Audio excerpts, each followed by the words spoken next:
Di sini ada berita menarik dari Exchange eToro. Mereka mengumumkan ini 22 jam yang lalu. Ini sebelum pembakaran tax 1,2% di beberapa exchange diterapkan ya. Langsung saja kita lihat ya. Pemberitahuan tentang pembakaran pajak, LUNS dan USTC hari ini, 20 September, akan ada peningkatan jaringan di Terra Classic LUNS untuk menciptakan pasokan tetap sebesar 10 miliar dolar LUNS untuk setiap transaksi on-chain. LUNS menerapkan pajak sebesar 1,2% atau untuk pembakarannya ya teman-teman ya.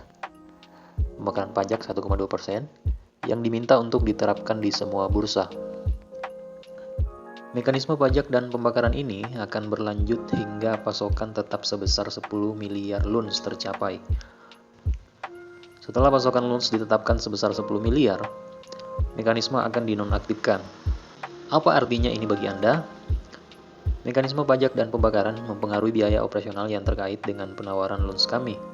Dengan demikian, mulai 20 September, biaya operasional sebesar 0,6% akan ditambahkan ke harga BIT dan X eToro untuk token LUNS. Di atas biaya standar 1% yang dihitung saat membeli atau menjual aset kripto di eToro. Yang menarik di sini poin yang harus kita garis bawahi yaitu yang ini nih.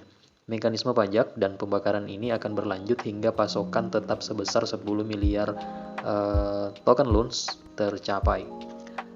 Seperti yang kita ketahui, supply daripada Terra Luna Classic sekarang itu kan kurang lebih sekitar 6,8 triliun lebih ya. Di video saya terakhir kita sudah melihat bagaimana analisa dari pembakaran yang akan diterapkan oleh beberapa bursa yang telah menyetujui burn tax 1,2% ini ya, yang diajukan oleh komunitas. Dengan aktual rate 30 juta token LUNS di burn setiap harinya, itu untuk mencapai pembakaran sebanyak 15 miliar token LUNS saja itu butuh waktu berapa lama ya teman-teman ya? Banyak banget kan? Nah, kalau aktual rate-nya hanya seperti itu untuk mencapai 10 miliar token LUNS ini tercapai, itu lama banget kan? Berapa puluh tahun gitu. Ya salam. Makanya seperti yang saya katakan tadi di video saya terakhir itu hanya kalkulasi paling rendah ya, 30 juta token LUNS akan di-burn setiap harinya. Karena itu kan tergantung kepada transaksi yang terjadi di beberapa exchange tersebut yang menerapkan. Misalnya seperti Binance menerapkannya di deposit dan withdraw, Maxi, KuCoin dan yang lain.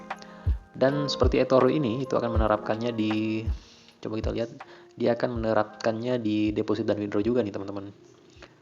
Nah, ya sepertinya di deposit dan withdraw juga ya. Ini supply yang akan dicapai setelah pembakaran mekanisme pembakaran ini diterapkan itu 10 miliar token LUNS.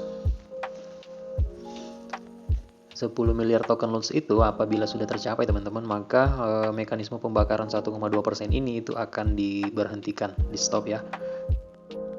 Itu kapan ya tercapainya? Bagaimana menurut kalian teman-teman? Silahkan rupul di kolom komentar di bawah. Jangan lupa subscribe, keep the orb di diamond hand. Salam cuan.